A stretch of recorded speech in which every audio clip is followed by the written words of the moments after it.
Y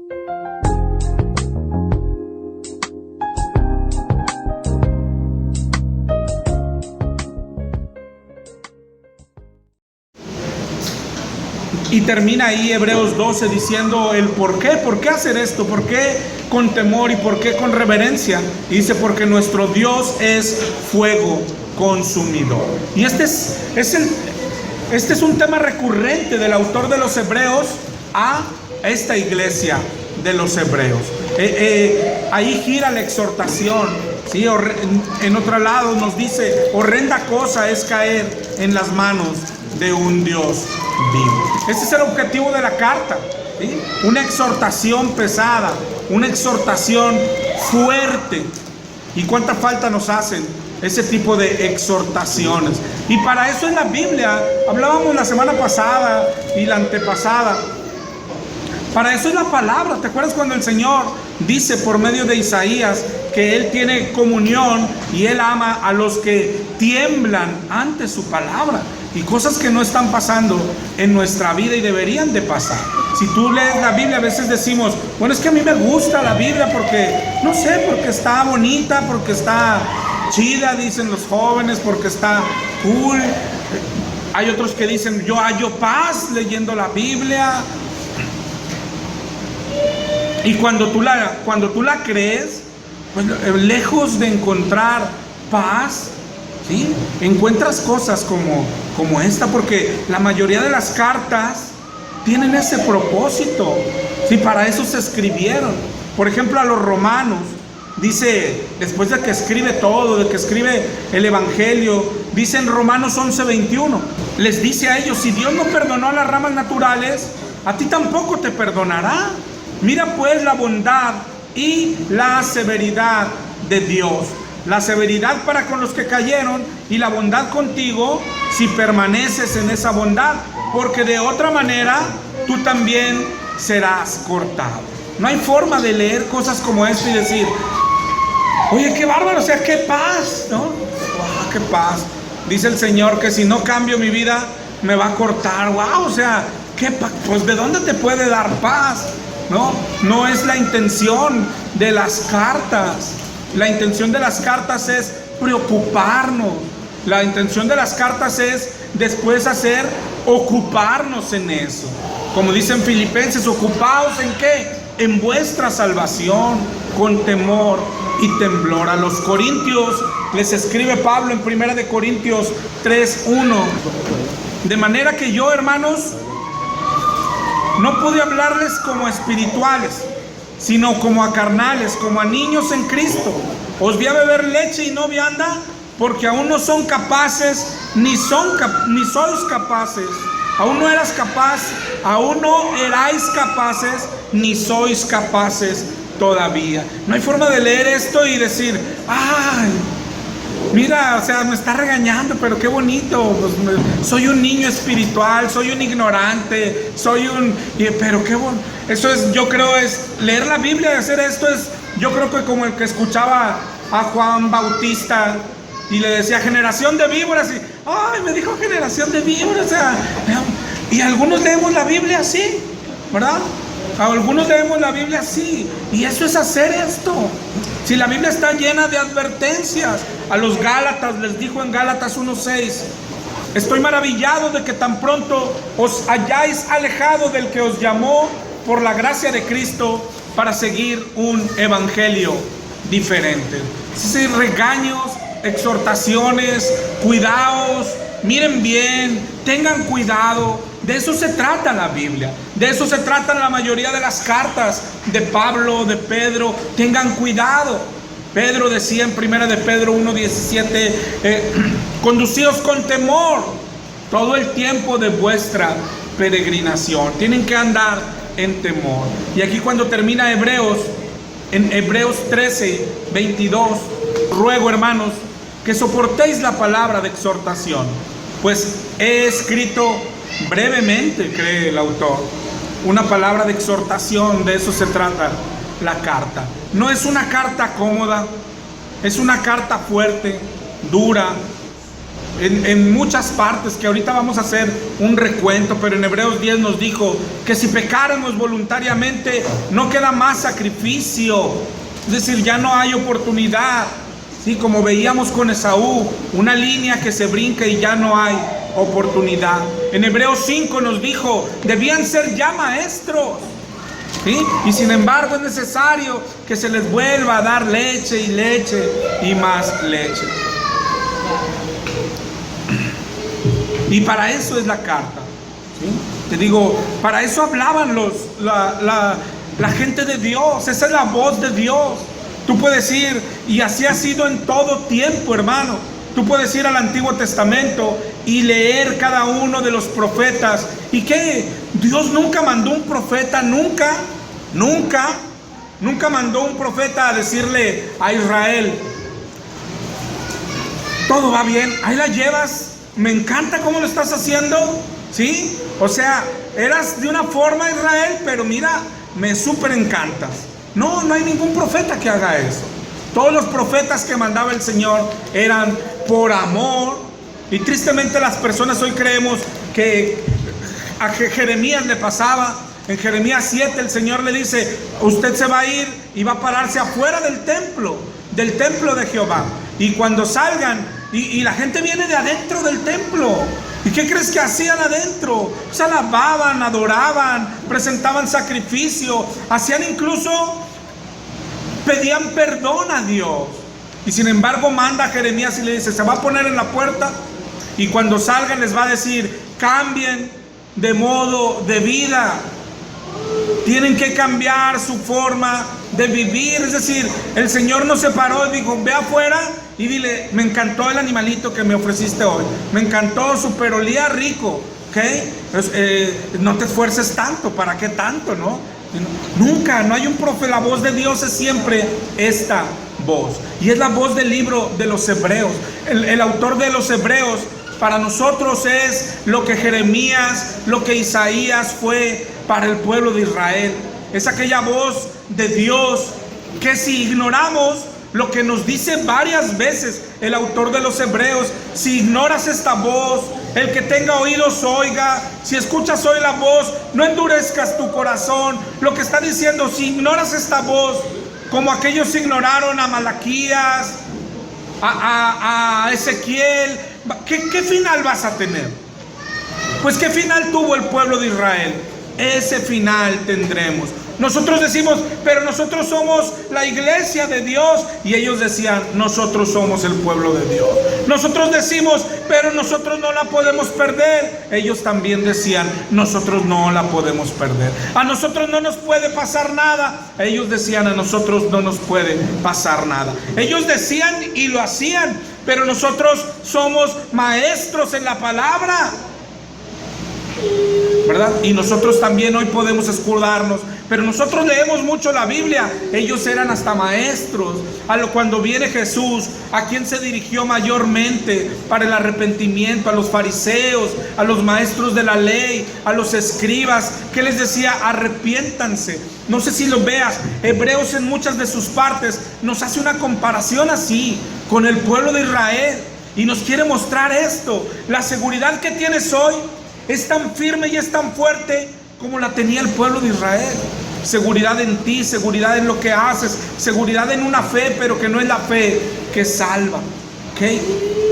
Y por eso es una exhortación de amor. Mira, vamos a hacer un recuento de las mayores exhortaciones que tiene el libro. Y para hoy ver, así de pasadita también, porque el libro de los Hebreos cubre un tema muy recurrente hoy en los cristianos, ¿sí? De si nuestra salvación es segura o si la salvación se puede perder.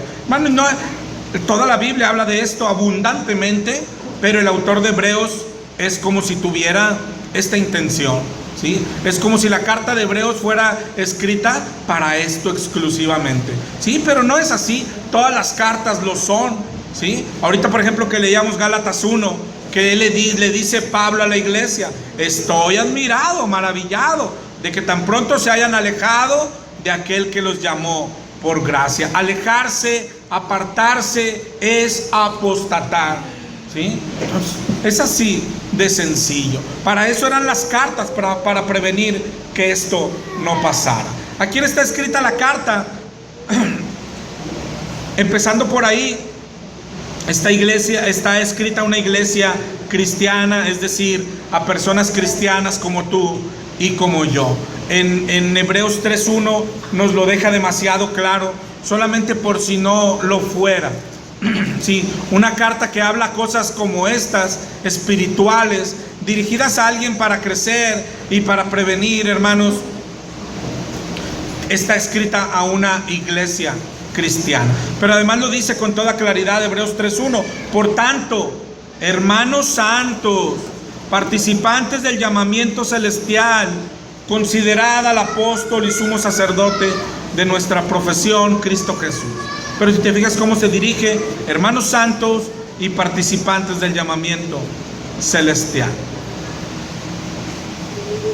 Te decía porque hay argumentos ahí afuera que te puedes encontrar cuando alguien cree aquello de que la salvación no se pierde y se encuentra con argumentos abundantes como la carta de Hebreos, que dice que sí en una, en dos, en tres, en cuatro, en 1000 ocasiones. Dice, no, pero es que no le habla a cristianos, le está diciendo a no cristianos. Eso no tiene sentido. Ninguna carta, ¿sí?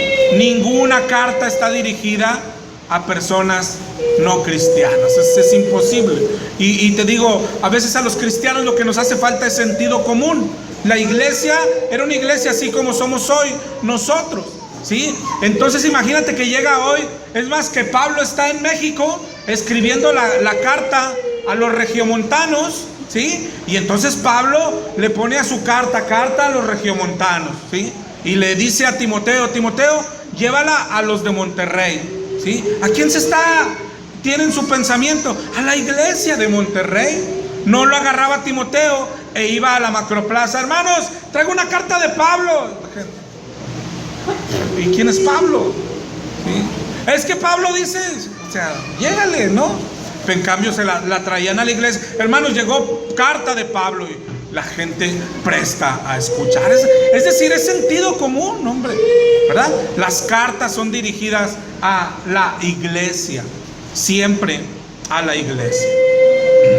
Y después ahorita veíamos que hay advertencias por toda la Biblia. Mayormente la carta de Hebreos hay muchas advertencias. Tendríamos que comenzar por ver qué es una advertencia.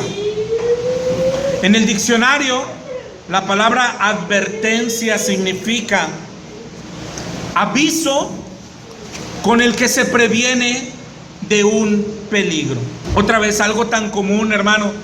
Los que tenemos niños, les decimos, si no me haces caso, te voy a castigar, ¿sí? Eso es una advertencia. Si no recoges tu cuarto, te voy a dar un barazo cuando te levantas. Esa es una advertencia. Y de eso se trata el libro de Hebreos. Ya dijimos, va dirigido a cristianos y va dirigido a hacerles advertencias, ¿sí? ¿De qué cosa podría advertirnos, por ejemplo, a nosotros cristianos, a nosotros que ya nos sentimos salvos? ¿Tú qué crees? ¿Qué peligro? Personas como nosotros, que ya hemos conocido a Cristo, que hemos sido salvados. Te digo, ponte tú adentro del ejemplo. Conocemos a Cristo, ya hemos sido salvados. ¿Qué peligro podemos correr? O sea, ¿qué peligro podríamos correr? Es decir, hay gente que piensa en esta aseveración como pensando, ¿qué peligro podríamos correr? Es decir, como diciendo, ni uno. Pero yo lo que te invito es a pensar, ¿qué peligro podríamos correr nosotros? ¿Y por qué la Biblia hace tipo de advertencias como, hay camino que al hombre le parece derecho, pero su final es camino de muerte? ¿De qué habla? Personas que creen que al final van a ir al cielo y no van a llegar ahí. Entonces, para eso son las advertencias. Cuando alguien nos advierte de algo, cuando alguien nos previene de algo, ¿por qué es? Sino porque hay un peligro. Los que tienen hijos adolescentes o grandes, imagínate que llega tu hijo, ¿no? Dice, papá, voy a ir a la presa con mis amigos, vamos a hacer una fiesta en la presa de La Boca. ¿Qué le dice un papá a su hijo? Ok, no te vayas por nada del mundo a meter al agua. Nunca jamás, ¿ok? ¿Por qué? Porque dice, hay plantas ahí, o está empantanado, te ahogas. Mucha gente se ha ahogado, ¿ok? ¿Por qué le dirías eso a tu hijo, hermano? Pues porque le puede, la premisa principal de advertir a alguien es de algo que le puede pasar, ¿verdad?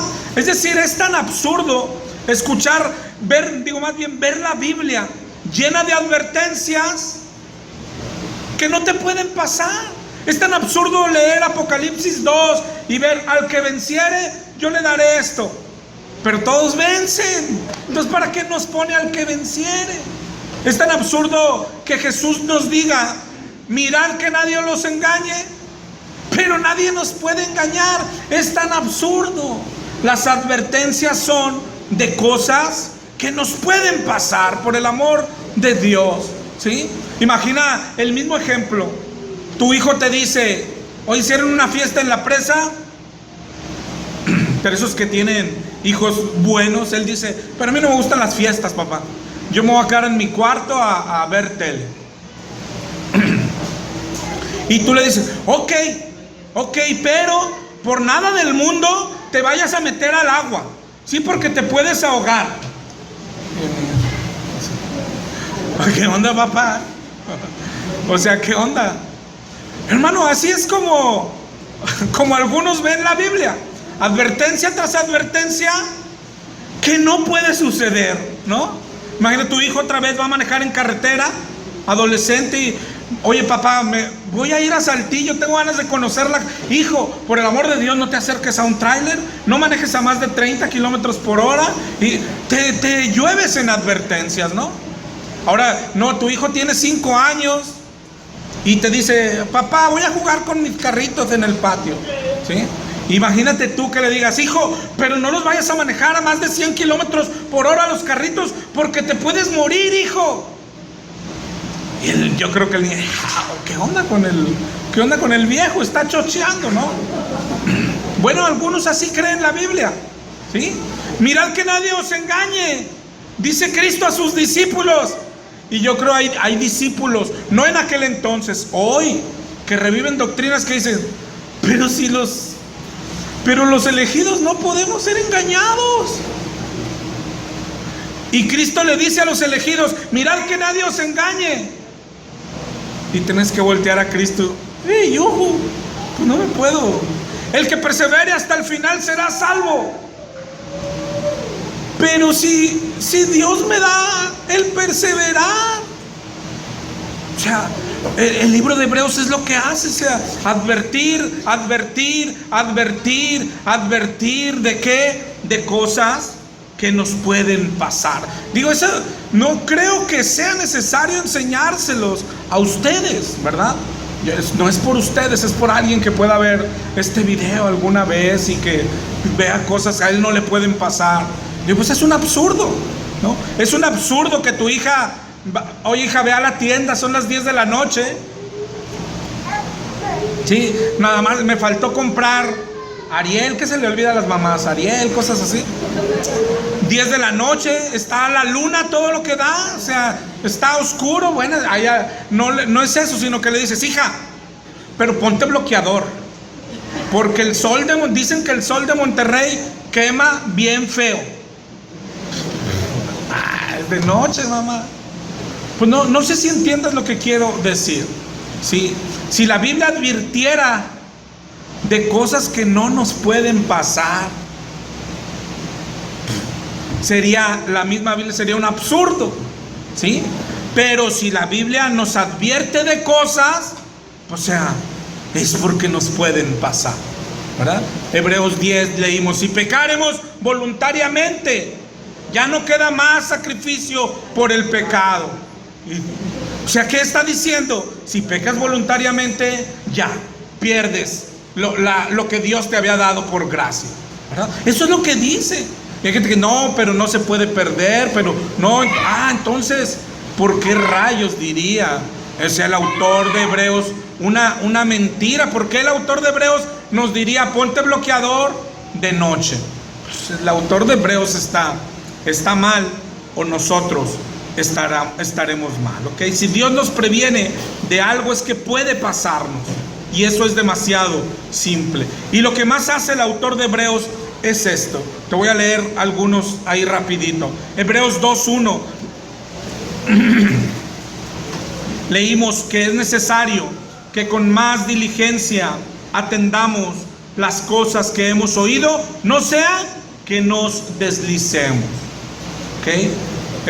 Enseguida, ¿por qué? ¿Por qué nos habla de deslizar? Además, deslizar, pues no está deslizar, es como subirse a un resbaladero. No está diciendo que se pierde la salvación, ¿verdad? Hebreos 2:2, la advertencia, porque si la palabra dicha por medio de los ángeles fue firme, y toda transgresión y toda desobediencia recibió justa retribución. ¿Cuál era la justa retribución que recibía todo el que desobedecía la palabra que trajeron los mismos ángeles? Primero, ¿a qué se refiere cuando habla de aquella palabra? Se refiere a la ley. En varios pasajes del Antiguo Testamento lo menciona así, como traída por los mismos ángeles. En Hechos 7:53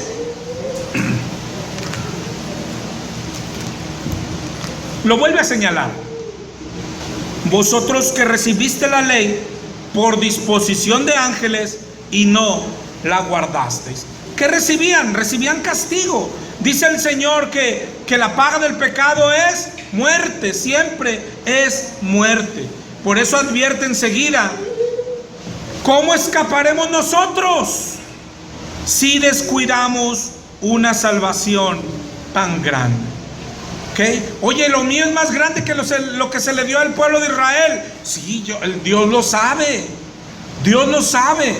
Por eso dice, ¿y cómo escaparemos si descuidamos una salvación tan grande? Si en aquello que es más pequeño, ¿sí? Y todo el que desobedecía recibía retribución, ¿cómo esperas tú desobedecer y no recibir retribución?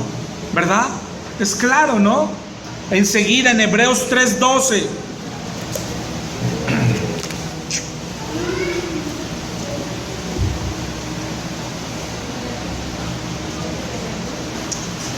Otra advertencia, Hebreos 3. Mirad, hermanos, que no haya en ninguno de vosotros un corazón malo de incredulidad para apartarse del Dios vivo. Oye, ¿puede un cristiano apartarse del Dios vivo? No, yo digo, hay gente que dice, hermano, lo que tenemos que tener mucho cuidado es, hay gente que dice que no, ¿sí? Pero otra vez, escucha lo que digo, hay gente que dice que no, pero lo que a nosotros nos importa es lo que dice la Biblia. Otra vez una advertencia a hermanos cristianos: cuídense, mirad, hermanos, que no haya ninguno de vosotros un corazón malo de incredulidad para apartarse del Dios vivo. ¿Qué está diciendo? Cuídense de que no se aparten. ¿Cómo le habríamos de decir nosotros al autor de Hebreos, desconocido terrenalmente, pero sabemos que es Dios, decirle, pero yo no me puedo apartar, ¿no? Yo no me puedo apartar. Dice, pero él está diciendo, cuídate de no apartarte. Y otra vez, dicho sea de paso, apartarse del Dios vivo es apostatar, separarse. Ok, otra vez, por otro razonamiento que existe entre algunas iglesias cristianas, un razonamiento humano, es apostatar es algo que hace alguien que no era cristiano. Es decir, cosas como las que acabamos de leer. Cuídense de no apartarse del Dios. Es lo que decíamos ahorita. Hay gente que dice, no le habla a los cristianos, le habla a gente no cristiana. Y tú tienes que decir, bueno, lo que pasa es que la no cristiana no está cerca de Dios. ¿Cómo le puede decir, no te alejes de Dios si no estás cerca de Dios? Apostatar es la palabra que se usa, ¿sí?, para divorcio, para separación. Entonces la pregunta en sí es boba y es tonta, ¿sí? Preguntar, ¿un cristiano puede apostatar? hermano, es solamente un cristiano puede apostatar. Es decir, un no cristiano no puede apostatar, ¿sí? ¿Por qué? Porque el ejemplo es, ¿puede un soltero divorciarse? Pues no. Es como que en una reunión de jóvenes solteros, ¿sí?, les vayamos a decir, no se divorcien. Pues si no estamos casados, ¿verdad? O sea, ¿quién puede apostatar? El que está unido a Cristo. Solamente un cristiano puede apostatar. Luego entonces, siempre cuando la Biblia habla de apostasía, no está hablando de los que parece que eran de nosotros, pero no fueron de nosotros. No, esos son otros. Está hablando de unos que sí fueron de nosotros, que sí pertenecieron a Cristo y se apartaron de Cristo. En Hebreos 3:15, voy a correr un poquito, hermano, pero ya lo hemos leído, ¿no? Que está lleno de advertencias. Hebreos 3:15, si escuchas hoy su voz, no endurezcáis vuestros corazones. Y ahí empieza a poner ejemplos con Israel, como en la provocación. ¿Quiénes fueron los que habiendo oído le provocaron? ¿No fueron los que salieron de Egipto por mano de Moisés? Es decir, nos está diciendo, ¿no fueron los elegidos? ¿No fueron los que había salvado el Señor? Y en el 4:1 comienza diciendo, temamos pues, no sea que permaneciendo aún la promesa de entrar en su reposo, alguno parezca no haberlo alcanzado. ¿Temor de qué? De no entrar en el reposo del Señor. ¿Te acuerdas cuando leímos esta parte? Está hablando de no alcanzar la salvación futura. Temamos pues, porque acuérdate que decía aquí el pasaje que todavía hay un reposo para su pueblo. Temamos pues de no entrar a este reposo. Y este de temamos pues es uno de los mayores problemas que tiene la doctrina salva, siempre salva, ¿sí? Porque después de armar esa doctrina calvinista con la predestinación, con la elección, con el llamado, con la gracia irresistible, con la obra de Cristo, que claro que es suficiente y nosotros nada tenemos que hacer, y es tan segura como poderoso es Cristo, y luego conciliando, bueno, pero cuando pecamos, ¿qué pasa? Pues abogado tenemos, y si fallamos, abogado tenemos, y si adulteramos, abogado tenemos, y puede perder nuestro abogado un caso, pues de ninguna manera. Y después de tener toda la seguridad, parece que todo amarra, pero nos encontramos con que la Biblia habla de principio a fin de que hay que temerle a Dios, ¿sí? Y entonces esa doctrina de tener una seguridad eterna, hermano, o sea, cualquier lógica nos dice, pues perderías el temor de Dios, ¿verdad? ¿Quién va a temer a Dios? ¿O qué cosa le temeríamos a Dios? Si Dios nos salvó, yo ya soy salvo y nada me la puede quitar, ¿qué cosa le voy a temer a Dios? ¿Sí? Pues es tan sencillo, es tan simple. Bueno, el amarre que hacen ellos es con Hebreos 12, donde dice que el Señor al que ama disciplina.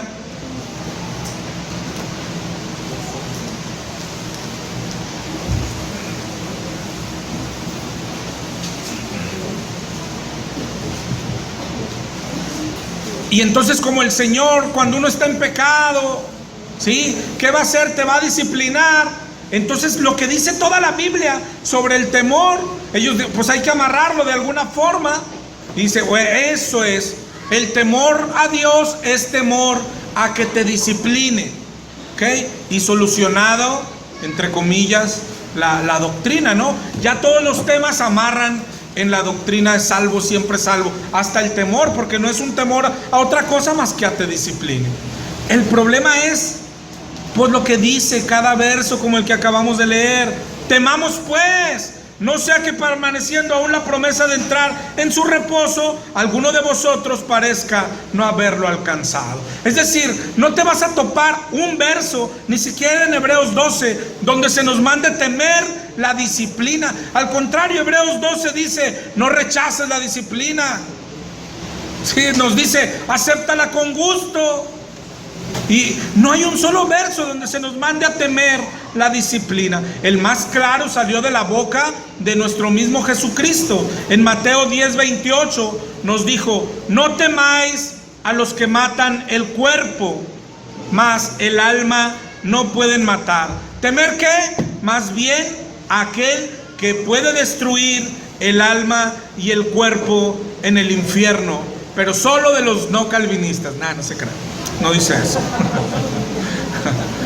Es decir, ¿qué vamos a temer de Dios, hermano? Pues lo que tememos de Dios, pues es que un día nos vaya a castigar. Eso es lo que tememos. Ese es el temor de Dios, ¿verdad? No hay ni un solo verso donde nos diga que se debe temer la disciplina de Dios. En ningún lado. Por ejemplo, en Hechos 5:9, cuando le pasa aquello a Ananías y Zafira, en el 5:10 dice: al instante cayó a los pies de él y expiró. Y en el 5:11 dice: y vino gran temor sobre toda la iglesia. ¿Qué es lo que le pasó a Ananías?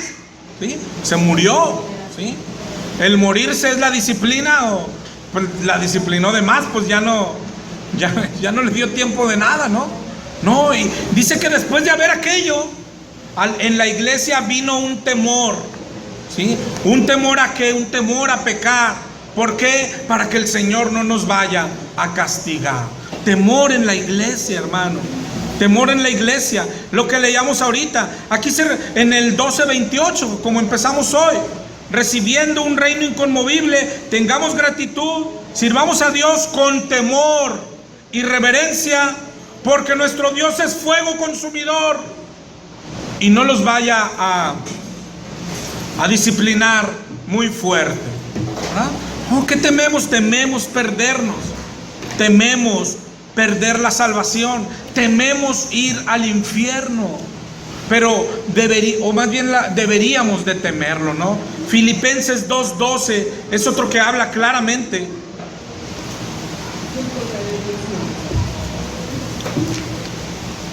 Por tanto, amados míos, como siempre habéis obedecido, no como en mi presencia solamente, ocupaos en vuestra salvación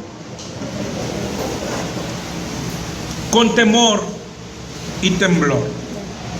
¿Cuál es el temor del que habla la Biblia? Temor a no alcanzar la salvación futura, temor a no entrar al reino, temor a, dice la Biblia, sin santidad nadie verá al Señor, temor a que pueda quemar el infierno, ¿verdad, hermano?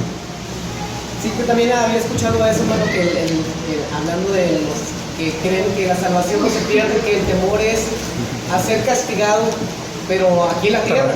O sea, que a un castigo, un temor a un castigo aquí en la tierra. De hecho, yo le comentaba a esta persona, pero mira, está en Hebreos 10:28 en adelante, dice: el que dio la ley de Moisés por el testimonio de 2 o 3 testigos muere irremisiblemente. Dice: ¿cuánto mayor castigo pensáis que merecerá el que pisoteara al Hijo de Dios y tuviere por inmunda la sangre del pacto? O sea, no puede ser que si antes el castigo era terrenal por transgredir la ley de Moisés, ahora el que dice, el mismo pasaje nos dice: ¿qué merecerá aquel que ahora que pisotea la sangre de Cristo? Es claro que el castigo debe ser mucho más mayor y terrible que el que establecía la propia ley. Y por eso se nos manda a temerle, ¿verdad? Y deberíamos de temerle, ¿verdad? Y te digo, esa es la intención del autor de Hebreos. Hemos leído advertencia tras advertencia. En Hebreos 5 es donde nos dijo en el 5:12: debían ser ya maestros, y exhorta a la madurez, exhorta al crecer. Para en Hebreos 6:3, todavía en el mismo contexto, dice: y esto haremos si Dios en verdad lo permite. ¿Y por qué lo haremos? Porque hay que crecer, porque hay que madurar cristianamente, espiritualmente. Dice, y hermano, esto es para nosotros, porque es imposible que los que una vez fueron iluminados y gustaron el don celestial y fueron hechos partícipes del Espíritu Santo, y asimismo gustaron la buena palabra de Dios y los poderes del siglo venidero, es imposible, ¿sí?, Pero todos estos puntos, ¿te acuerdas cuando lo hablamos en su momento? Describen a personas que han sido salvas, ¿sí? Que principalmente la parte donde dice, han sido partícipes del Espíritu Santo. No puede haber un no salvo que tenga parte del Espíritu Santo adentro. Pues si esa es la descripción del cristiano. ¿Cuál es la característica del cristiano? Que ha tenido parte del Espíritu Santo, que ha sido partícipe del Espíritu Santo. Y a esos es a los que les advierte. Y a los que han tenido parte con el Espíritu Santo y recayeron, es imposible que sean renovados para arrepentimiento. Es imposible. Es decir, es lo que le pasó a Esaú. Es lo que hablábamos la semana pasada. Una línea que una vez que la cruzamos, ya no hay oportunidad. ¿Dónde está puesta? Eso le pertenece a Dios. ¿Qué deberíamos de hacer nosotros? Lo que dijo Pedro, caminar con temor, con mucho temor. Lo que leíamos ahorita, servirle con temor y reverencia. Es terrible esto, hermano. Una línea que la cruzas y ya no hay regreso. Una línea que si ya la hubiéramos cruzado hoy, o ya la hubiéramos cruzado hoy, yo no sé si tienes 30 años, 20 como yo, puedes vivir 80, podría yo ser un pastor por otros 60 años, y si hoy he cruzado esa línea, no hay lugar para el arrepentimiento. O sea, eso es terrible. Eso es terrible. ¿Qué hace algo como esto? Hay dos cosas que hace, depende de la mente de las personas. Hay quien dice, pues entonces ya mejor me voy al mundo. Pues sí, efectivamente, es decir, si tú has cruzado esa línea, si lo que dice la Biblia, es mejor que te vayas al mundo. Nada más que quién sabe si la ha cruzado, ¿verdad? Eso le pertenece a Dios, ¿verdad? Y el que ama a Dios, pues tiene que seguir buscando a Dios en arrepentimiento, ¿verdad? Dice en Hebreos 10, que el que nos leía ahorita nuestro hermano Alfredo, 10:26. Hermano, no hay en las cartas del Nuevo Testamento, yo creo que estas dos son las advertencias más grandes, ¿sí? La de Hebreos 6. Si después de haber sido salvo, tener parte del Espíritu Santo y recaes, es imposible ser renovado para arrepentimiento. Y mire Hebreos 10:26. Dice que si pecáremos voluntariamente, y otra vez, después de haber recibido el conocimiento de la verdad, ya no queda más sacrificio por los pecados. Levante la mano de aquí el que peca voluntariamente. Bueno, y yo todo. Sí, pues sí. No conozco todavía pecados involuntarios. Ha de haber, porque la Biblia dice, el que pecare voluntariamente. Sí, pero yo te aseguro que la mayoría de los pecados implican nuestra voluntad, ¿verdad? A cometer pecado tienes que poner tu voluntad, ¿sí? Aquí no hay excusas. No hay excusas. Hay quien se escuda incluso en el diablo, ¿no? Es que a mí el diablo me hace pecar siempre. No, mijo, no es así. No funciona así, mijo. Es tu voluntad, es tu gusto, son tus concupiscencias, son tus deseos, nuestros deseos de todos. Nos gusta lo malo, ¿sí? A todos nos gusta que cuando alguien nos estafa, es un gusto, hasta se siente rico, ¿sí? Cuando te vengas de él, ¿sí? O le mandas a la policía y dice, bueno, oiga, no va a recuperar nada de lo que lo estafó. Bueno, pero de perdido no se salió con la suya. Y hasta sentimos rico. Es que el pecado se siente rico. Todos los pecados se sienten rico. Cuando peleas con tu esposa, cuando ella te dice una ofensa, bueno, se siente rico cuando tú le dices algo peor. A lo mejor ya te empieza a dar remordimiento, que no es arrepentimiento, cuando la ves que empieza a llorar ahí en un rincón, se dice, chin, se me pasó la mano, ¿para qué le decía eso? Pero no puedes negar que dice, pero qué rico se siente, ¿no? Ese es nuestro problema, ¿sí? Que dice Santiago, son nuestras concupiscencias. Nadie puede decir cuando es tentado que es Dios. Nadie puede decir cuando es tentado, es que el diablo. No, es tu gusto, ¿sí?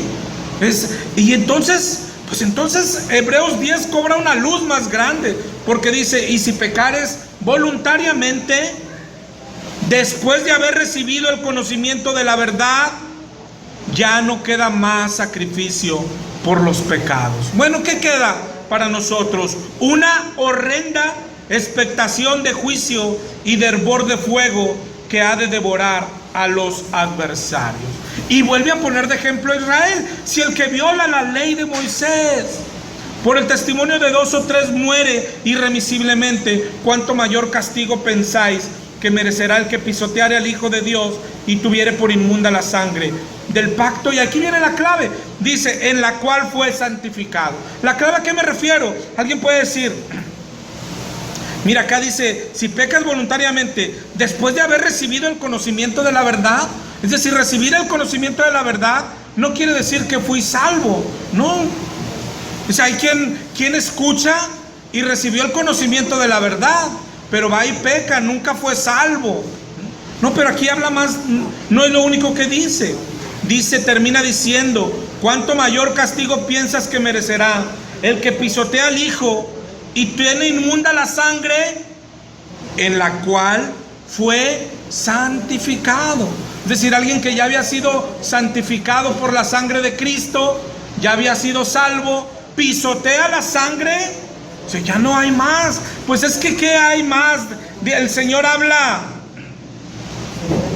y hasta se puede ver, no sé si la palabra sea sarcásticamente el Señor, pues ni modo que sea crucificado otra vez Cristo. Ni modo que baje a la tierra otra vez, se suba otra vez a la cruz. Si sí puede hacerlo, está bien. Pero yo creo que dice, pero con la vida que llevas, pues ¿cuántas veces tendría que bajar, crucificarse? Pues ¿cuántas?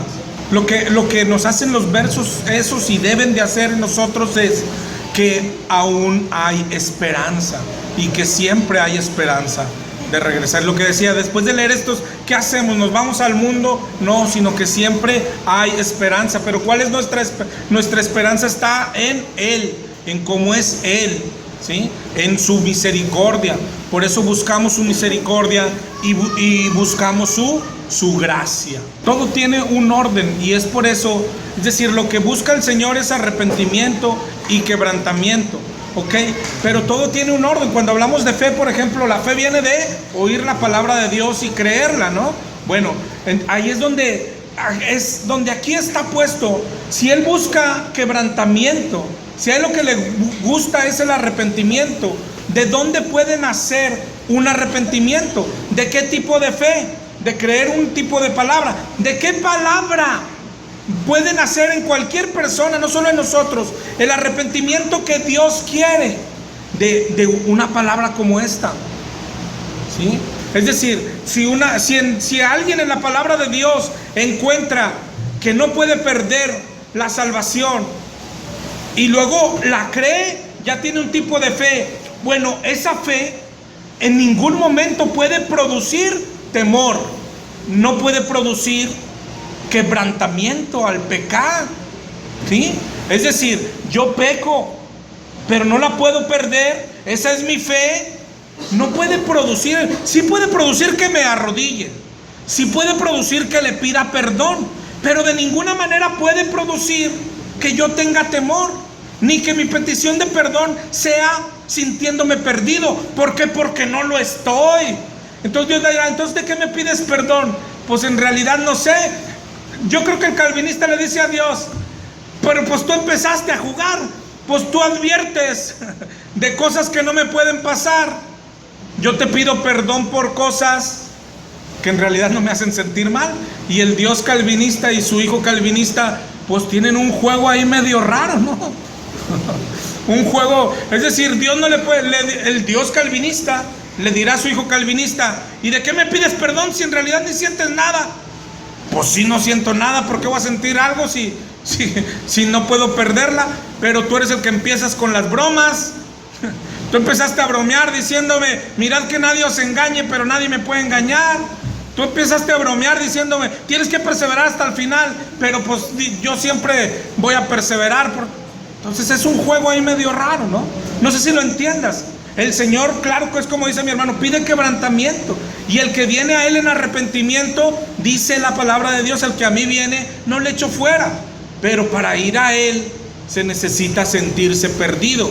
No hay forma de que yo me sienta perdido encontrando en la Biblia seguridad para mi salvación. Solo hay forma de sentirme perdido leyendo cosas como las que hoy leemos y creyéndolas, ¿sí? Es decir, hermano, si hoy creyéramos Hebreos 10, que si pecaremos voluntariamente ya no hay más sacrificio por los pecados, tendríamos que ir al cuarto a llorar, a pedirle una oportunidad, y después tener una desesperación tal que le digas, pero esto no puede ser intangible, no puede decir de, yo oré y sentí paz, creo que me perdonó. No, esta sería una oración que tú le dijeras a Dios, yo necesito una señal, ¿sí? Lo que sea, Señor, que se caiga el cerro de la silla, que haya un trueno ahorita, y el Señor te la daría, ¿sí? Y te dijera, ya está, tienes la oportunidad que querías. Y esto, creer esto, ¿qué produciría? Te levantarías de ahí perdonado y ahora sí cuidando tu salvación, ¿verdad? Eso, es decir, es lo que Dios quiere, claro, pero ¿cómo se produce? Solamente creyendo fuertemente en sus advertencias, ¿sí? No hay forma de no creer sus advertencias y que nuestra vida tenga temor. ¿De qué? Pues de nada, ¿sí? Tristemente, ya he mencionado ya mucho a los calvinistas, pero en realidad no hablo a ellos, porque yo siempre he pensado, conozco mucha gente que cree esa doctrina y vive sin temor, y yo creo, está bien, ¿sí? Digo, no que vayan a llegar al cielo, sino que es decir, son, ¿cómo se dice? ¿Coherentes? No recuerdo cuál es la palabra exacta. Congruentes, exacto. Es decir, él vive sin temor porque él cree que la salvación no se pierde. Los que no somos congruentes somos los que creemos la otra doctrina. Si nosotros sí creemos que la salvación se pierde, yo creo que la pregunta de Dios, la que hizo a Malaquías, es así como que, volviendo a la palabra, ¿y dónde está mi temor? Señor, pero aquellos no te temen. Sí, hijo, porque aquellos creen que la salvación no se pierde. La pregunta es, si tú crees que la salvación sí se pierde, ¿en dónde está mi temor? ¿En dónde está el temor de Dios? ¿Verdad? Eso, es decir, eso nos pone a los que creemos que la salvación sí se pierde, nos pone en una muy y más mala posición delante de Dios que cualquier calvinista, ¿sí? Ojo, porque la doctrina en sí sola, creer que la salvación no se pierde por sí sola, no te hace perderte, ¿sí? Es decir, podrá haber alguien que crea esa doctrina y va a llegar al cielo, porque no es una doctrina que creerla en sí sola sea para perdición, ¿verdad? Y él puede llegar, oye, yo no sentía eso, bueno, porque creía esto. Pero nosotros, es decir, a lo que me refiero es, ellos tienen excusa, ¿sí? Y nosotros, ¿cuál es nuestra excusa para no temer a Dios? ¿Verdad? Nosotros no la tenemos. Nosotros se supone que creemos que la salvación se pierde. ¿Y en dónde está el temor de Dios? ¿Ok? En ese contexto llegamos a Hebreos 12. Todavía estamos haciendo un recuento, hermano. Y Hebreos 12 también nos advierte mucho, ¿sí? Nos dice, teniendo en derredor tan gran nube de testigos, despojémonos de todo peso y del pecado que nos asedia. Hebreos 12:4 nos dice cómo hay que luchar, resistir hasta la sangre, combatiendo contra el pecado. ¿Ok? Y Hebreos 12:15 nos advierte otra vez más, mirad bien, no sea que alguno deje de alcanzar la gracia de Dios. ¿Ok? Y los que hemos repasado son argumentos que ya hemos analizado un poco en su momento. Hoy vamos a ahondar un poco en este argumento. ¿Qué es lo que dice? Mirad bien, ¿ok? Ya tenemos que poner la mirada siempre en nosotros, dejar que la Biblia nos hable a nosotros, ¿ok? ¿Qué es lo que nos dice a nosotros? Mirad bien, no sea que alguien deje de alcanzar la gracia de Dios. O sea, ¿cómo? Son como palabritas que suenan contradictorias, ¿no?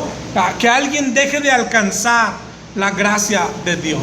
Lo que más alguien podría argumentar, es más, algún experto en gramática diría, no se dice así, sino no sea que alguno no alcance la gracia de Dios, ¿no? Pero como diciendo, es decir, las cosas se alcanzan o no se alcanzan, pero el Señor lo está diciendo bien, aunque nuestra gramática no lo dé para que sea correcto en el español o que sea, sí, no sea que dejes de alcanzar.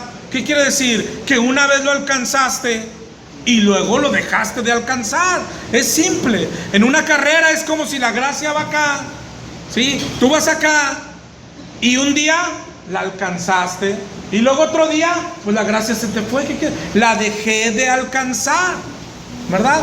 Hay una palabrita que yo creo que sería como algo parecido aquí, cuando en Mateo 18 advierte, ¿te acuerdas aquella parábola que pone del siervo que debía y fue perdonado, ¿sí? Y luego él sale, al que le perdonaron una gran deuda, y él no perdona a su consiervo.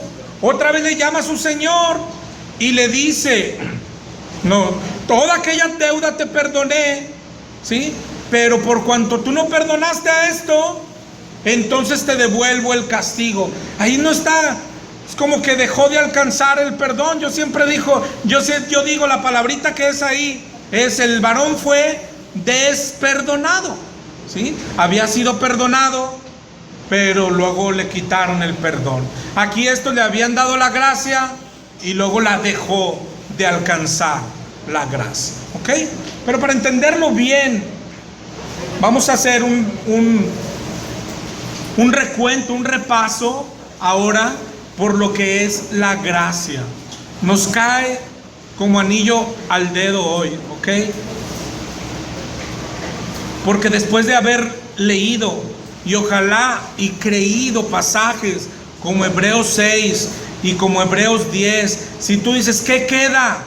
Hermano, lo único que queda en nosotros es buscar gracia de Dios. Hebreos 4, por eso la invitación es ir al trono, y dice al trono de gracia, ¿verdad? Eso es lo que necesitamos, ¿ok? Entonces vamos a hacer un repasito en lo que nos queda de tiempo de lo que es la gracia, ¿sí? Para después entender exactamente, lo que queremos entender es exactamente a qué se refiere Hebreos 12:15, con dejar de alcanzar la gracia de Dios. Pero comencemos por definir lo que es la gracia. En el diccionario, en el griego, es la palabra charis, que tiene varios significados, pero los que nos atañen a nosotros, gracia es donativo o favor. En los diccionarios más extensos se le agrega una palabrita, y yo creo que esto es lo que la define mejor. Gracia es favor inmerecido. Y es necesario agregar la palabrita inmerecido porque es la palabra clave, ¿ok? De la palabra gracia deriva lo que hoy conocemos en español como gratis, ¿ok? Gratis es algo que disfrutas sin pagar nada, ¿ok? Pero ya de esta definición podemos ir viendo y quitándonos un error que podríamos tener como cristianos. Que algo sea gratis para nosotros no significa que no tiene costo, ¿sí? Esto es súper importante en entender la gracia de Dios. Que algo sea gratis para ti no quiere decir que no tiene un costo. Hay un dicho aquí en el mundo, y yo creo que es verdadero, que dice todo cuesta en esta vida, ¿no? Todo cuesta. Alguien puede no sé, en diciembre las empresas mandan a hacer, bueno, los más pobres mandamos a hacer plumas o algo para regalar. Hay quien manda a hacer agendas o cosas de publicidad. Y dice, oye, es gratis, ten una pluma. Pues es gratis, pero no quiere decir que ese varón no pagó por ellos, ¿verdad? Entonces es importante entender que la gracia no quiere decir que no tiene un costo. Que algo sea gratis para ti no quiere decir que no cuesta, ¿ok? Si lo vemos en la Biblia, la palabra gracia abunda desde el principio. Pero si te quedas con la definición, empezando con cuando es un favor inmerecido, la gracia tú la aplicas y en realidad existe en cualquier cosa. En Génesis 1, cuando hizo la creación, bueno, la creación es por gracia. Y toda la creación es por gracia. Es decir, o el hombre se merecía tal creación, pues no. Dios lo hizo así porque tuvo gracia. El cielo, las estrellas, todo es por gracia.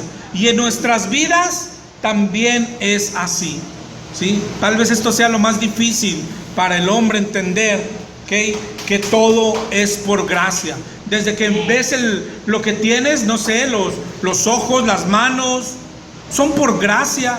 A veces lo damos por sentado hasta que topas con alguien que no tiene vista. Ya como que dices, ah, caray, ¿y qué de diferente hizo él? ¿O qué de diferente hice yo? Hicimos lo mismo y yo veo y él no ve. O hasta que te topas en la calle alguien sin piernas y dices, ah, caray, ¿y qué de diferente hice yo a él? Y él no tiene piernas y yo sí. Tienes que empezar a entender que es la gracia de Dios. Todo lo que tienes es por gracia de Dios. Todo lo que posees es por gracia de Dios. La ropa que traes, los zapatos, los calcetines, todo es por gracia, mi hermano. Todo es por gracia. Cuando empezamos a sentir o creer que nos hemos ganado algo, ese es el problema que tenemos, que tiene el mundo y que teníamos nosotros cuando estábamos en el mundo, que pensamos que merecemos cosas. Lo triste es cuando vienes al cristianismo y seguimos pensando que merecemos cosas. Todo es por gracia. Todo es por gracia. Dice 1 Corintios 4:7. ¿Quién te distingue? Sí. ¿O qué tienes que no hayas recibido? Y si lo recibiste, ¿por qué te glorías como si no lo hubieras recibido? Es decir, todo lo que tengas, no hay nada por qué gloriarse. No hay nada de qué presumir. No hay nada, todo te ha sido dado. Y eso tenemos que entenderlo, ¿okay? Desde lo físico, desde lo intelectual, ¿sí? Tú sabes que hay personas que, no sé, por ejemplo, los que son estudiantes, te has topado. Yo me topaba con gente que era muy inteligente y pasaba un examen sin estudiar casi. Y en cambio había una bolita de estudiantes, hermano, que no, eso, había otros que son los que no les interesaba. No, había unos que sí les interesaba, que se la pasaban macheteando, para de repente pasar ahí con un 6, ¿no? Pero lo que está diciendo la Biblia es, sí, pero el inteligente, ¿qué hizo para ser inteligente? Le fue dado por Dios, ¿sí? Le fue dado por Dios. No hay nada en lo que puedas gloriarte. Cuando eres acá chamaco, te topas con quien o nos burlamos o nos ponemos apodos. Oye, tú estás bien chaparro, yo estoy bien alto. Pues sí, pero ¿y tú qué hiciste para estar alto? Y yo no hice nada para estar chaparro. Es decir, es gracia de Dios, ¿verdad? Así funciona en todos los ámbitos de la vida. La gracia es gracia, es un favor inmerecido. Y esa es la palabra clave en la gracia, un favor inmerecido. Si vas por la Biblia, desde Génesis se ve la gracia. Cuando a Noé, dice el Señor, halló gracia en los ojos de Dios. ¿Qué quiere decir que Noé halló gracia? Quiere decir que merecía estar en los que estaban abajo. Es decir, que Noé halló gracia quiere decir que Noé también tenía que haber estado en el diluvio. Quiere decir que la barca debería de haber estado solita, sin nadie, nada más que Dios le dio gracia a Noé y a su familia. Eso es lo que significa gracia. No es que Noé se lo merecía, sino que Dios le dio gracia. Esa es la palabra importante. Por eso a veces los católicos hablando de María y dice, pero es que no podemos concebir que Dios haya escogido para bajar a la tierra y morar en el vientre de una mujer. Su lógica, y tiene mucha lógica, ¿sí? No podemos concebir que haya escogido a una mujer como cualquiera. Si Dios va a bajar a la tierra, ¿a quién va a escoger? Y su lógica tiene lógica en lo terrenal, ¿verdad? Pero nada más que la Biblia, el ángel le dijo, cuando apareció a María, le dijo, has hallado gracia. Es decir, imagínate que María sea, sí, efectivamente la mujer más santa que ha existido, la que más bien se haya portado y todo. ¿Qué cosa podría haber hecho que le haga merecer que Dios bajara a su vientre? Absolutamente nada. No existe nada en este mundo que puedas hacer que te haga merecer que Dios more en ti. Y también mora en nosotros, no nomás moró en María, ¿verdad? Por gracia. En Oseas 14:4 le dice Dios a su pueblo,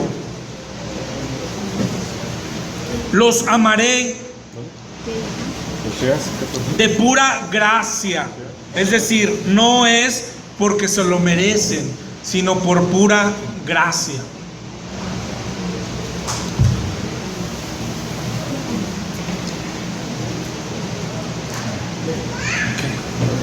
Donde da la gracia un giro, bueno, no un giro, sino aumenta de brillo, como que aumenta de potencia, aumenta de resplandor, es cuando entras al Nuevo Testamento. Desde el hacer oración cambiará si entendemos la gracia. Mira, por ejemplo, en Éxodo 33:13, Moisés hablando con el Señor le dice, si he hallado gracia en tus ojos, te ruego que me muestres ahora tu camino para que te conozca y halle gracia en tus ojos, etcétera, etcétera. Pero mira, es un tipo de oración, sí, que hoy más que nunca se ha perdido. Hay veces que nos acercamos a Dios pensando que está obligado a darnos cosas, pensando que está obligado a hacernos favores, pensando no solo eso, sino que nos merecemos aquellos favores. Todo eso es contrario a la gracia, ¿sí? Saber que si Él nos da algo es por gracia, siempre. Y Moisés así se acercaba a Dios. Si he hallado gracia en tus ojos. Abraham, ¿te acuerdas cuando bajó el Señor con aquellos dos ángeles? Se iba a destruir Sodoma y Gomorra. Cuando se pone ahí a regatear con el Señor, de oye, si habrá 50 justos, 40, 30, 20, 10. Pero ¿cómo se dirigía Abraham al Señor? ¿Te acuerdas? Por ejemplo, en Génesis 18:27 le dice, he aquí ahora que he comenzado a hablar, mi Señor, aunque soy polvo. Cuando le dice otra cantidad, le dice, Señor, no se enoje conmigo, mi Señor, pero si hubiera 20 justos. Es decir, la gracia es la que cambia todo, hermano. Y necesitamos retomar el sentido de la gracia en nuestra vida. Necesitamos volver a creer en la gracia.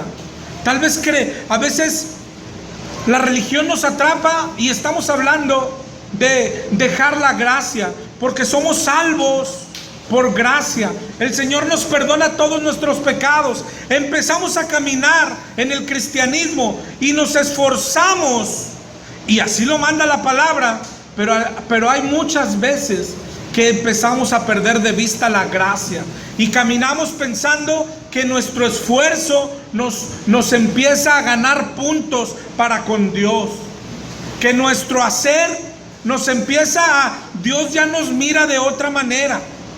Y no es así. todo sigue siendo por gracia. Y podríamos un día alcanzar la perfección que Dios pide y aún estar necesitando gracia. Nunca dejamos de necesitar la gracia de Dios. En el Nuevo Testamento, si pusiéramos un paseo por el Nuevo Testamento, un estudio en la palabra gracia, te darías cuenta que tomó otra dimensión. Sí, es cierto que sigue significando favor inmerecido, ¿okay? Pero es algo que se queda corto, muy corto. En el Nuevo ya no se habla solo que recibiste algo por gracia. Es decir, oye, comes por gracia, ¿sí? Vives por gracia, andas por gracia. Sino que la gracia es algo que se recibe. Es decir, te dieron gracia como algo en sí que se recibe. En el Nuevo Testamento mayormente se habla de gracia, hablando de Jesucristo, hablando de lo que Él es, hablando de lo que Él hace. Por ejemplo, en Juan 1:14.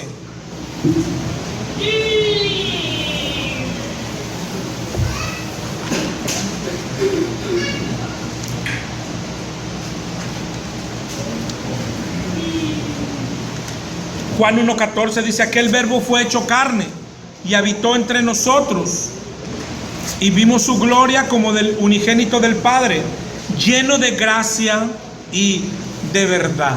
¿Okay? Que te digo, la gracia pasa no a ser un adjetivo de algo, por decir, oye, aquel le dieron de comer hoy por gracia. No, sino algo que posee nuestro Señor, ¿sí? Jesús era lleno de gracia y de verdad. En el Salmo 45:1 rebosa mi corazón palabra buena, dirijo al Rey mi canto, mi lengua es pluma de escribiente muy ligero. Eres el más hermoso de los hijos de los hombres, y la gracia se derramó en tus labios. Por tanto, Dios te ha bendecido para siempre.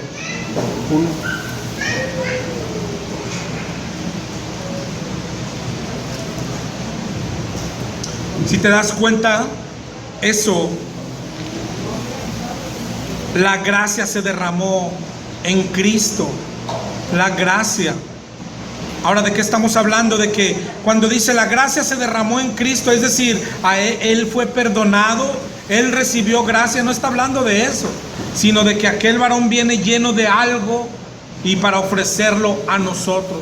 Pero ya no es tan simple como lo veíamos en el Antiguo Testamento. La gracia principalmente se centra en la salvación, en no ir al infierno. Y qué mayor gracia podríamos necesitar. En el Nuevo Testamento siempre o casi siempre que se menciona la gracia se refiere a esto, a la salvación. Dice, por ejemplo, Tito 2:11. Tito 2:11. Porque la gracia de Dios se ha manifestado. Y está hablando de una persona, está hablando de Jesucristo. La gracia de Dios se ha manifestado para salvación a todos los hombres. Es decir, acuérdate que siempre que el Antiguo Testamento era sombra de lo que había de venir, y todas las manifestaciones de gracia era para irnos familiarizando con algo grande que iba a pasar. Y la gracia viene en Jesucristo, en forma de hombre vino la gracia a nosotros. La gracia de Dios se ha manifestado, el favor de Dios se ha manifestado. El pasaje por excelencia, Efesios 2:8.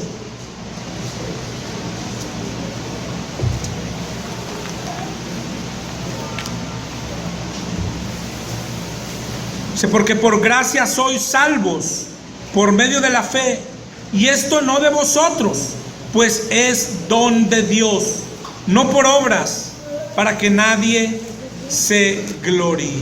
¿Okay? Por gracia sois salvos. Es un favor inmerecido de parte de Dios para todos los hombres que cumplen con la condición que Él pone. Juan 3:16, el que cree, esa es la condición de Dios. De tal manera amó Dios al mundo que dio a su Hijo unigénito, es decir, la gracia, para que todo aquel que en Él cree no se pierda, sino que tenga vida eterna. Y esa es la buena noticia, que a pesar de todo, ¿en qué sentido Jesucristo trae la gracia? En que Él es el portador del Evangelio. Él es el portador de las buenas nuevas, del Evangelio de la gracia. De que somos pecadores, de que merecemos el infierno, pero a todo aquel que en Él cree, les da oportunidad de ser hechos hijos de Dios, de ser perdonados y de que ya no recibamos lo que merecíamos, lo que nos habíamos ganado a pulso, por lo que habíamos trabajado tantos años, como si lo deseáramos, hermano. Habíamos trabajado tanto tiempo por ganarnos el infierno, por ganarnos la desaprobación de Dios, por acumular la ira de Dios como si fueran estampitas. La estábamos acumulando, coleccionando, acumulando. Aquello estaba a punto de reventar. Cualquier día solo bastaba ya haber sido llamados. Solo bastaba que un coche nos atropellara. Solo bastaba que aquel infarto hubiera sido fulminante. Solo eso bastaba para pasar al castigo eterno, de donde no se sale de ninguna manera, de un fuego que nunca se apaga, un gusano que nunca muere. Estábamos así de caer hasta que Jesucristo vino a nuestras vidas. Jesucristo se hace presente, la gracia en persona, la gracia bajó del cielo, ¿sí? Y todo lo que Él hizo es gracia. Todo lo que Él hizo por nosotros es gracia. Pero te digo, la definición es tan corta, hermano. El diccionario es tan corto que no alcanza a dar la luz de lo que es la gracia, ¿sí? Un favor inmerecido. Se queda muy corto hablando del favor que estamos hablando, ¿sí? Y de todo lo que hizo. Por eso te digo, por eso el Nuevo Testamento trae la revelación de todo lo que es la gracia de Dios. Comenzando, un favor inmerecido. ¿Cómo comenzó este favor que no merecemos? Comenzó con un Dios dejando su trono y haciéndose hombre. ¿Quién podría merecer eso? ¿De qué tamaño es la gracia? Y luego baja no solo a perdonarnos, baja y nos da amor, baja y nos da bondad, baja y nos da misericordia. Todo eso implica la gracia: amor, bondad, misericordia, perdón. La gracia de Dios es incomprensible. La gracia de Dios es incomprensible. El Evangelio es incomprensible, ¿ok? Cuando creímos el Evangelio, ahí la gracia se derrama sobre nosotros. Fuimos perdonados de todos nuestros pecados. Y ahí es donde, parece mentira, pero ahí es donde el cristiano empieza a confundirse, ¿sí? Porque fuimos perdonados. Se nos perdonó toda la gran deuda. No tuvimos que pagar nada. Y vivimos así. No tuvimos que pagar nada, perdón. Pero se nos olvida que tuvo un costo. Y aquí es como empezamos. Hay aseveraciones respecto a la gracia que tenemos que quitar de nuestra mente. Gracia no significa que no cuesta. Gratis tampoco significa que no cuesta. Gratis significa que es gratis para alguien, ¿sí? Cuando nosotros ponemos allá en la entrada un folletito, ¿sí? Y le pones allá a la gente: tome uno gratis, ¿sí? Gratis significa que Él no va a pagar, pero no significa, hay en el mundo alguien que dice, oye, pues dime dónde están regalando para ir, ¿verdad? No significa que los están regalando. No significa que vas a la imprenta y le dices, oiga, deme otros 5,000 folletitos de los gratis, ¿no? Una vez mi papá, que en gloria esté, yo me acuerdo que entró a un Oxxo o a un Seven, entró, salió, miré, salió con un periódico en manos, hay que pagarlo. Dice, pues es que aquí dice, el viernes no cuesta. pero así le pasó, de verdad. Pues no, o sea, claro que cuesta. Claro que cuesta.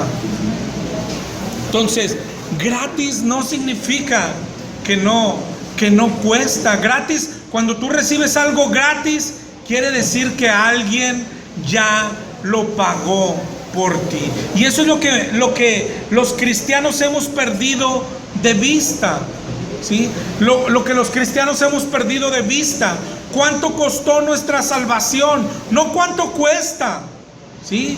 Porque la Biblia tiene una gran verdad. No se nos están pidiendo obras para salvarnos. No podrías, hermano, imagínate que Cristo no pagó por ti y tuvieras que pagar para salvarte. No podrías, nadie podría. Es algo muy grande, es algo impagable. De ninguna manera podríamos hacerlo. Él pagó